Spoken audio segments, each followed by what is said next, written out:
Mga kabida, isang magandang oras sa lahat at welcome po sa aking channel. Ito magandang pag-usapan po itong nangyari po sa Cebu kahapon, yung indignation rally po doon sa Mandawi City, kung saan po ay pinangunahan po ng hakbang ng Maisog Cebu Akala ko nga walang pupunta doon dahil sa nangyari kahapon po ng umaga, kung saan po ay sinasabi pong ni-raid yung bahay daw ni Jun Abines, yung convener po ng hakbang ng Maisog Cebu, ng mga pulis. At yun nga, akala ko po, konti lang, kung meron mang pumunta, baka kunti lang dahil baka natakot dahil sa mga turn of events, mga kabida. Bigla akong na-shock kahapon. Kagabi actually, nung pinanood ko po yung video, ng indignation rally, napakaraming tao po mga kabida, Grabe. Hindi ko isip, lubos na maisip na ganun kadami yung tao doon, At hindi lang talaga basta-basta pumunta doon, Hindi ko kagaya po ng mga sorties po ng Pangulong Marcos, pumupunta yung mga tao doon dahil sa mga ayuda, di ba? Namimigay po ng pera pagkatapos po, Okay? Ito, wala talaga, walang pera yung grupo yung Maisog kung maalala po ninyo, kahapon po ng umaga, nag-live ito pong si Jun Abines, mangyak-nyak pa nga yung live video po ni Jun Abines na nagsasabi pong wala talaga silang pera.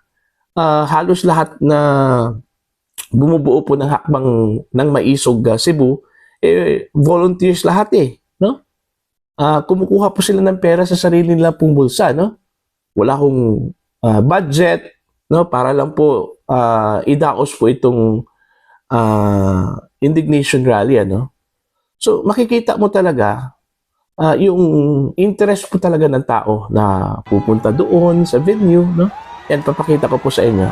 Clip lang yan po Yan po.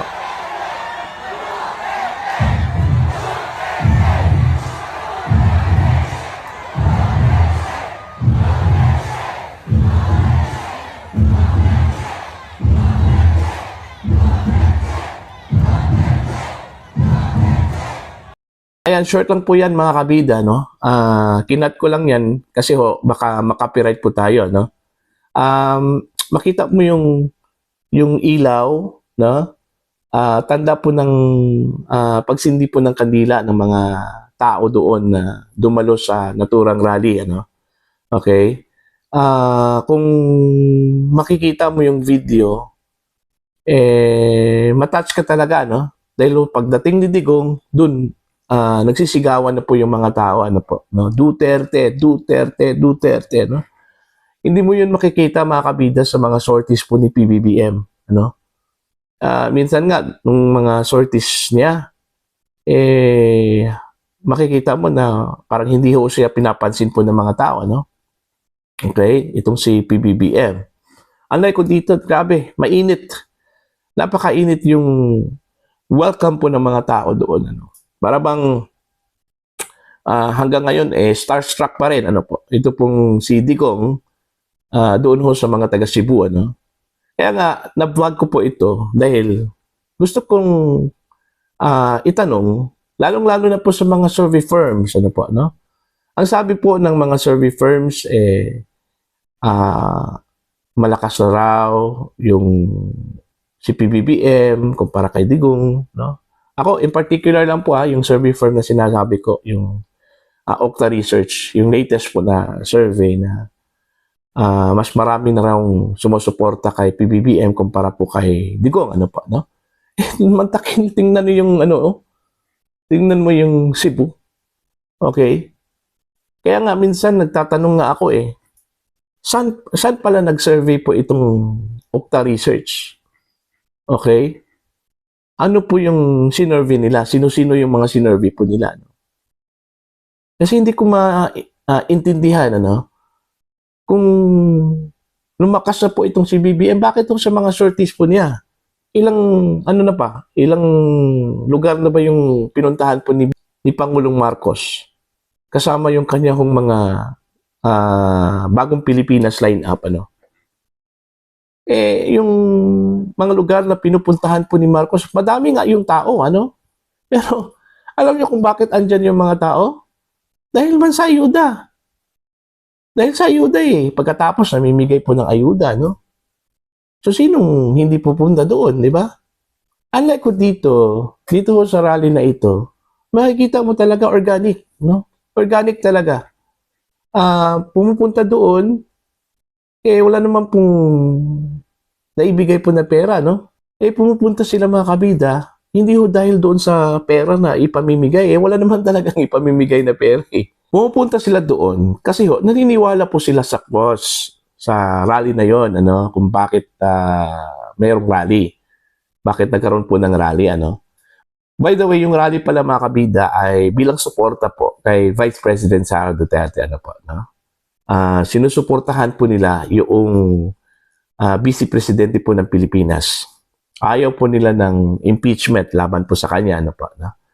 Yung mga issues po ngayon sa Maynila, yung pinaka-latest, yung pressure po, no, dun sa SP, Senate President, kung kailan po umpisahan po itong impeachment po laban po kay Vice President Sara Duterte. Yun yung issue po ngayon doon, ano.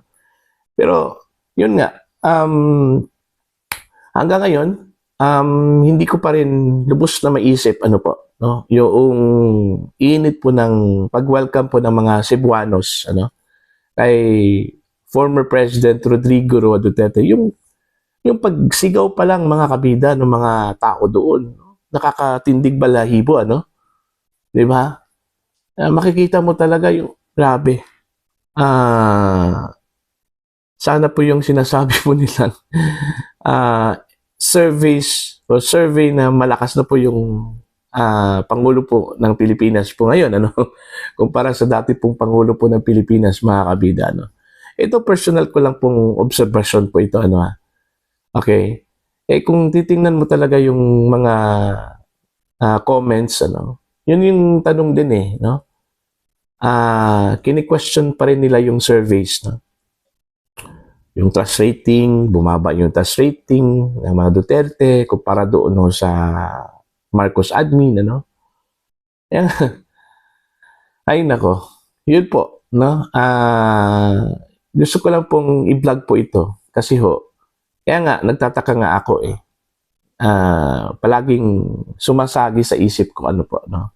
Yung bakit, yung tanong ba na, bakit ganun yung mga surveys, no?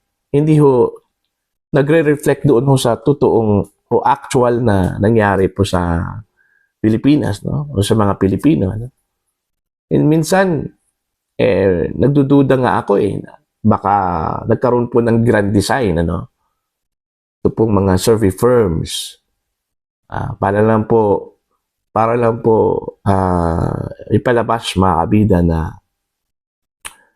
wala na talaga, no? Laos na, no? Gusto lang talagang i-project na malakas po itong si PBBM, ano po, no?